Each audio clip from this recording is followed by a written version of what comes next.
أعوذ بالله من الشيطان الرجيم بسم الله الرحمن الرحيم والصلاة والسلام على سيدنا Muhammad wa ala alihi wa sahbihi ajma'in. Ici se situe l'emplacement de la dernière phase de la bataille de Uhud. Après la phase où les musulmans ont été pris entre le marteau et l'enclume, la phase où le prophète sallam a réorganisé l'armée et a fait se retirer les compagnons vers la montagne de Uhud, puis les a fait monter en ordre par ici, et bien le prophète sallallahu alayhi wa sallam s'est réfugié ainsi que Abu Bakr as-Siddiq et Omar al-Khattab dans la grotte que vous voyez là. Cette grotte aujourd'hui elle est fermée par une dalle de béton, mais on reconnaît ici un petit espacement entre deux rochers où se situe cette grotte où le prophète sallallahu alayhi wa sallam s'était réfugié. Et le prophète sallallahu alayhi wa sallam avait placé l'ensemble de l'armée par ici sur la montagne, et notamment les archers qui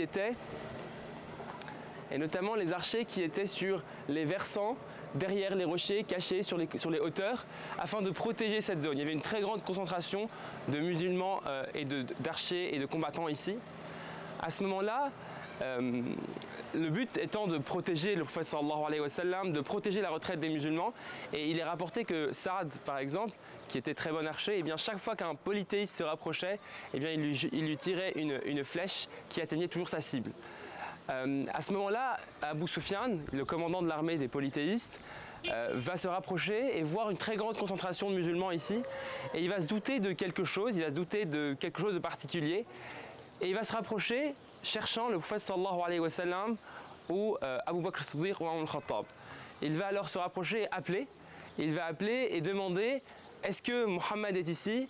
Est-ce que Abu Bakr est ici? Est-ce que Omar est là? Et personne ne va répondre, parce que le prophète sallallahu alayhi wa sallam va leur ordonner de ne pas répondre. Jusqu'au moment où Abu Sufyan va dire une chose qui va mettre vraiment en colère Omar al-Khattab. Il va dire: Ulu Hubal. Il va dire: ça y est, vous êtes vaincus, maintenant retournez aux idoles et élevez, adorez Hubal, qui était la grande idole des polythéistes de la Mecque. À ce moment-là, Omar al-Khattab va lui parler. Il va lui parler et il va crier en fait. Omar al-Khattab, il était connu pour sa voix qui portait très loin. Et il va dire: Dieu est plus grand et bien plus haut. À ce moment-là, Abu Sufyan va comprendre une chose. Il va comprendre que si Omar al-Khattab il prend la parole comme ça, avec autant de confiance, avec autant de sérénité, c'est que le prophète sallallahu alayhi wa sallam est bien vivant. Bien qu'il était très blessé, le prophète sallallahu alayhi wa sallam, puisqu'il avait été blessé au visage et qu'il avait été soigné par une cautérisation de sa plaie, donc il devait avoir le visage qui brûlait énormément, Muhammad sallallahu alayhi wa sallam. À ce moment-là, Abu Sufyan va essayer de discuter un peu, de négocier un peu, et il va leur dire que, eh bien voilà, un jour, eux, les musulmans, ils gagnent à Badr, et aujourd'hui, nous gagnons. Et là, al-Khattab ou un autre compagnon, selon les différentes versions, ils vont lui répondre que nous ne sommes pas du tout égaux. Nous ne sommes pas du tout égaux, puisque vos morts à vous, les polythéistes, sont en enfer, tandis que les nôtres sont au paradis. Abu Sufyan va alors les défier.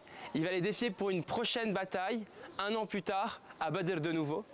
Et effectivement, un an plus tard, le prophète sallallahu alayhi wa sallam se rendra au rendez-vous, à la bataille dite de Badr du rendez-vous. Il se rendra là-bas, et Abu Sufyan et les polythéistes n'oseront pas venir affronter le prophète sallallahu alayhi wa sallam. Le prophète sallallahu alayhi wa sallam redescendra ensuite du versant de la montagne après le départ des polythéistes. Il viendra ici et il priera juste là. On ira à ce lieu et on fera également une vidéo. Il fera la prière de Dhuhr et de Asr rassemblés, assis, tellement il avait mal, tellement il était blessé, Muhammad sallallahu alayhi wa sallam. Et voilà ici, dans ce décor, la dernière phase de la bataille de Uhud.